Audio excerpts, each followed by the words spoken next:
where they take the opportunities when they're given them. They find the timing, they find the space, and they find the victory here in game number 1. And of course, we haven't heard enough thoughts about the panel about this game, so let's throw it back over to the boys. Yes, thank you very much, Toby Sinneran there, waiting patiently inside the arena to complete that game. Well done to them as well, and congratulations to EG on winning the opening game. It is a best of 3 though, so not over just yet, and plenty to think about from that first game. We talked to death about the first half, of course, so let's talk about the second half of what we saw. It pretty much went the way that all 4 of you said it was going to go without fail. Wagger, was there any hint from Complexity of some fight back?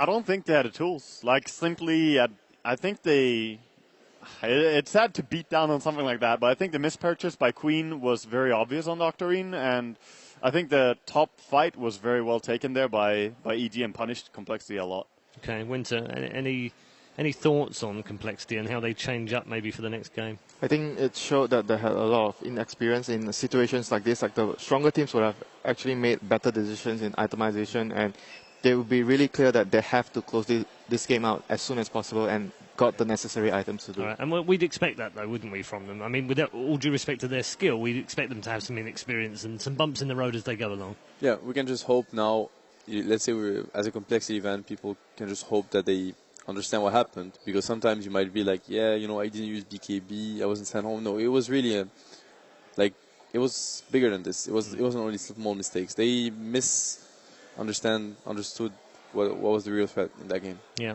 One of the nice things about that game for me is that the old man of Dota stepped up and showed us just how good he is at the game still. And I love the fact that the older guys are doing well, because it just says we don't know when people are supposed to retire. And here he is, Clint, at 27, having a flawless game. Yeah, I mean, that's the scary part about EG. Their late-game decision-making is near flawless, and winning past 30 minutes is a very difficult task. And, I mean, EG, or Complexity, rather, had a huge lead, and, yeah, they need to be able to close the game out. I think they should go for a similar strategy and just execute a little bit better, 10% better. Like they said, how much EG respects Fear, like the other players, they look up to him and everything. And he 12-0. First game, when it matters, 12-0, clean game. Yeah, just shows that sometimes the Master and the Padawan haven't quite crossed over yet, perhaps. Nope. And Samao's still got a little bit more to learn from his master, perhaps. Yes, I got your back. You know, you're the Padawan. I expect you to perform. If you don't, I'll just do it for you. Okay, and then you'll carry me. Yeah, exactly. Brilliant. I love that. And as much as I kept going back to the item decision later on the Octarine, I think that Swindle should still be very happy with his play in that game, because Lina against Queen, Lina wins. He won that, right? Yeah, exactly. Like, he did more than you can expect from the Queen of Pain. He got every last hit on the first 2 creep waves, and he also out-denied the Lina, so it's very nicely played. Despite the itemization as well. Yeah, well, that didn't really come into play yet, Paul. Yeah, okay. All right. I'm still learning. Yeah. I'm still picking it up. Definitely. Still, you know. We'll get there. Well, yeah, absolutely. By the end of 6 days, I'll be at least be able to fire an arrow from Mirana accurately. I think so. Maybe. We'll see. We have Sing somewhere here. He can teach you. Can he? He can arrow. I heard he's quite good at arrowing. He has a secret technique to it. Really? Yeah. Okay. Well, maybe we'll get into a bit more of that. We're going to get into Game 2 fairly shortly. What do we expect from Game 2? What differences? I mean, you said, Melina, already that EG, no changes really required from them, but what do Complexity now need to do? Yeah, I completely agree with Ben. I think they need to just make sure that they execute much better. The same strategy is fine, but the execution has to be better. That's the most important part. Right. On EG's side, I wouldn't feel so fine with the first game. I felt like their draft was way too greedy. Like there was this point, really 5 minutes, where they all wanted to farm jungle because Fear was pressured as an anti-mage. So when you're pressured with anti-mage, you let the storm pass, you just go farm some neutral camps until they leave. Senking wanted to blink, and Somail was shut down, which might happen because people are going to pressure Somail in those games because you know how important he is to EG. And then he wanted to farm jungle as well, so it was they weren't in a good position early on, and they kind of drafted themselves in that position, so I would reconsider that. I mean, it was greedy, but they had to execute at one point, right? If they pushed without BKBs, they dominate them with Naga, Sleep, Epicenter, and Lina. They have so much wave clear, and because they're so confident that they can rely on that one ability, I think that's why they can afford to draft such a greedy lineup, because they know they can't break high ground without BKBs, and when it's BKB time, it's like 25-30 minutes in, which is pretty much EG's time to shine. So, like, their window to win is so small. I think banning Naga versus EG is a must. firstly, just because like if they don't need BKBs, then they can just win 15 or 20.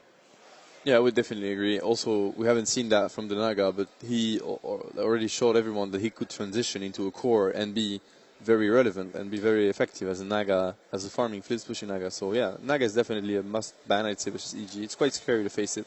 Okay, if they have a pocket strat, now's the time, isn't it? They've got a complexity. They've got to pull something different out that maybe we haven't seen in the group stages. We spoke about it a lot yesterday, and we didn't really see that much change, did we? I mean, the strategy they used in the first game, even though it doesn't seem like it's entirely a pocket strike, but I feel there's a lot of like thinking that they went through. Like we want to pull the Chen out against EG. EG might actually go for something greedy, and the Chen, having the Chen on your team, you might be able to capitalize on windows that you're actually going to be able to punish the greed. So even though there's not much of a difference in the heroes, but I think they had the mentality set up there in the way that they played it out. Yeah.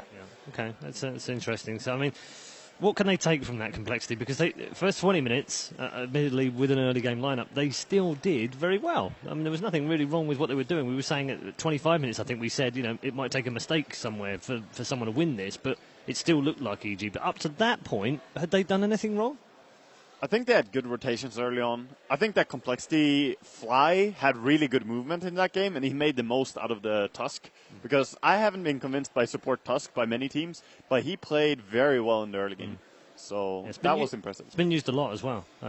We keep talking about this Tusk Dazzle. It's all been used throughout the group stage. We saw it yesterday as well in that. Maybe they break that out in the next game. I think Complexity should be satisfied with the overall game they played, but they have adjustments to make, for sure. Okay. Is this a 2-0, Malini? I think so. I think EG will draft a little bit less greedy and not rely as much on the anti-mage. Okay. Very quickly, Seb, same? I still have to cheer as well for Complexity. Okay. Sticking with your choice. I like that. I'm sticking to my team as well. Okay. All right. Good stuff. Let's get underway in game 2.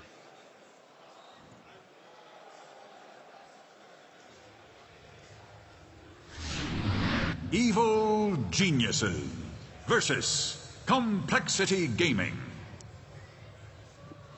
Draft for game 2 is underway. And EG, of course, looking at a 2-0 lead if they can secure this one. And not only that, they would move into the semi-finals where they are guaranteed $1.2 million. The draft is underway. Nagasaran is first pick. Yeah. That doesn't look good at all. EG having the Naga once again here. And this time, Complexity are going to be the ones to pick up the Lina. But Nagasaran is a dangerous support, especially in this current style that everyone is playing. It's so powerful to have that disjoint. We saw what happened top, and when Antimage was split pushing, that was a lot because of the Nagasaran song. It kept people in place for so long. And they can like redirect creep waves with the illusions. I mean, there's just a lot you can do with the Naga Siren. Yeah, even the Kuroki style, stacking like 3 camps at once or 4 camps at once even. He did that during the group stage. It has many different strengths to it. And it's a hard hero to kill. She has a lot of armor, starting with a poor my shield. We tend to forget, but it's a very strong laner. Like, it's a hero that has very good movement speed, very high armor. I mean, it counters BKB heroes as well. I mean, the hero so much for the team. And he can transition into a core easily. I think she's been a lot stronger ever since people figured out that she can actually be put in a dual lane off lane. And people are like, generally like, oh, 2 melees in off lane, that's terrible. But they did it last game with the Sand King and Naga, and Naga was able to pressure out the Clinks. Yeah, exactly. Just run at the enemy and start riptiding and just auto-attack them. You will pretty much win that trade unless it's something, something super strong like a Gyrocopter that you shouldn't run into in the first place. It's most likely going to be an off-lane Tusk. I think it's safe to say that it's going to be. I don't think they've ever played a support Tusk in my memory. And that EG? Yeah. They did one. They did PPD. Oh yeah, the one that he was blocking the creeps. But that was the only game they actually did it. Yeah. And with the Naga, being picked up so early as well, it's highly unlikely that the Tusk is in. I agree. I don't think you do that on Dire as well. I mean, on Radiant you can do it towards the mid lane with the pulling mid wave.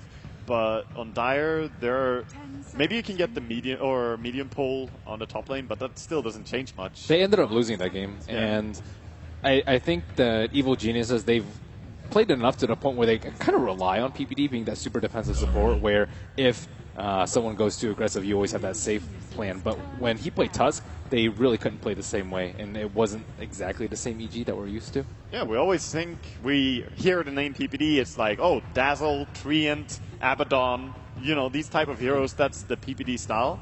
So we'll see. I'm pretty convinced that this is going to be an offlane Tusk as well. We're seeing the same bans, more or less. Like the Techies ban, the Brewmaster ban, it was banned as well in this in the first game. So Or it's Bounty Hunter. exactly, yeah, that's a very good question actually. The Bounty Hunter has been ignored. I don't think it's going to be picked by EG because they have already the AOI hero. I don't think PPD Cold though. is really the Bounty Hunter player. But yeah, maybe for complexity rather. I don't think EG is going to get it. It works really well with Lina, so having Lina and Bounty Hunter could work as it makes the mid lane a little bit easier, just having Bounty Hunter sneak around, and when you do have the ulti, you can so easily find kills with the Bounty Hunter slowing people down, easy stun. So we'll see, it's definitely on the table for them, as they have their ban and pick. So it is funny because EG has been first picked twice, so I assume one of the teams is favoring sides for yeah, pick. they So I have to guess be. Complexity are favoring Radiant and EG first pick. That would be the explanation for it. So there might also be a reason for that. Yeah, they also gave them Naga Siren twice in a row, EG, so playing Dire side is something they're fine with, I suppose. And there's a lot of respect towards Sumail. That's how I feel. Like Lina, so they banned Leshrak, they banned Quap, and they grabbed Lina very fast. So that's a lot of Sumail heroes. Obviously, there's still Storm and Zeus. Like, he plays many different heroes. Even Brewmaster, we haven't seen him play so much lately. And when I watched him play before he got on EG, he actually played the Lina versus Storm matchup a lot as Storm, and he would crush that matchup. So he would win the matchup versus Lina. Yeah, he would. Oh, that's very interesting. This was, I think, actually before the nerf too. That's it was, very, it was very pretty interesting. surprising, but So this is something that we were talking about before that might actually be much better if they're running the same strategy again. Like Dragon Knight would actually fit their lineup much better, and the ease of execution is also, compared to the Klings, is much better. Yeah, I think it's very good that they went back to something like this, especially because it was also what they lacked last game, and it's also something they're very successful with. So I'm very glad Complexity picks up the Dragon Knight. They used to run a lot of Enigma with it. And it could be a Lina core, it could be a DK mid, Lina Dazzle safe lane, Enigma jungle, which is not a very weak safe lane, like you can get away with it. And Fly is an extremely good Enigma player, it's one of his favorite heroes to play. Zed Freak as well, like, so they have two different players that love to play Enigma, so if any team should pick it, it's Complexity. But they haven't run it a lot at all. I mean, no team does. But we'll see. They could definitely pull it out for one game. it's super tough for Naga though. Like It is. you can't BKB ulti because you can just net you, and if you don't get BKB, you can just stay out and sleep. Their first game of the group stage, they had DK Enigma. It was DK Enigma Dazzle. It's how they started. Like, you know, Right. it was probably one of their go-to strategies, and then they did quite well. That was their Maybe they're core Naga. saving It it. was pretty cool. And now they're facing a tough situation, and it might come back again. So it could be one of their go-to strats, one of the strats they're the most confident with. EG had a lot of wave clear last game with the Lina and the Sand King, and this game it's I'd say severely lacking with the Tusk pickup. Yeah, I mean, Tusk offers something, though. The Ice Shards are not terrible, and Nagasiren can still send her illusions and Riptide, but if it's a support Naga, that's not impressive at all. But this time they have a Dragon Knight, which is like much stronger. I think they like much stronger wave clear than last game. And the Dazzle heal, Yeah. like it's gonna be Do you think enough. they're going to go Caudle, maybe even, into this lineup? I think Depending Caudle on would be a what very they good pick. pick. Yeah. Like, EG might go for Storm Crystal Caudle Maiden. Yeah, or but, CM, which is, Caudle's usually the AoE hero though. yeah. That's Yeah, well, what would PPD play in that case? The CM makes a lot more sense. It's also good at like the Crystal Nova is not a bad spell at clearing waves. I think Naga Maiden, it's always been a support duo that works really well. Team fight wise as well, like if you're up against, it's going to be like maybe